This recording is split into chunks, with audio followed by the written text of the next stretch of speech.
দিকে আমরা খবর পাই যে আমাদের পশ্চিম সোনাতলা এরিয়াতে একটা মাইনর গার্ল বাচ্চা মেয়ে মার্ডার হয়েছে বলে আমরা তৎক্ষণাৎ আমাদের টিম নিয়ে আমরা ওই ঘটনাস্থলে আসি। আমরা দেখতে পাই এখানে একটা রক্তাক্ত গলা কাটা একটা বাচ্চা মেয়ে মৃতদেহ এবং জানতে পারি এখানে যে মেয়েটার বাবা যে আশিস দেবনাথ ও নিজেই নাকি ওর ইয়েকে খুন করেছে।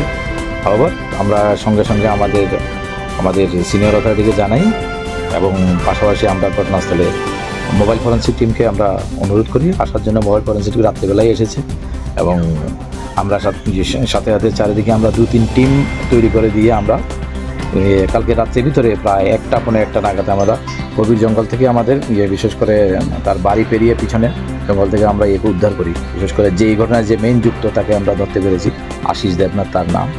তো অ্যাকর্ডিংলি আমরা তাকে গ্রেপ্তার করে থানায় নিয়ে যাই। একটা মার্ডার কেস তৈরি হয় তার এগেনস্টে। আজকে আবার আমাদের ফিঙ্গারপ্রিন্ট টিমও এসেছে এখানে, ওনারা ওনাদের এভিডেন্স কালেকশন করছে। আর যত তাড়াতাড়ি সম্ভব আমরা আরও এভিডেন্স যাতে কালেকশন করতে পারি এবং ওকে যাতে আইনের সামনে দাঁড় করাতে পারি এবং যাতে কঠোর শাস্তি দিতে পারি, আমরা সেই ইনভেস্টিগেশনের দিকে আমরা চলছি।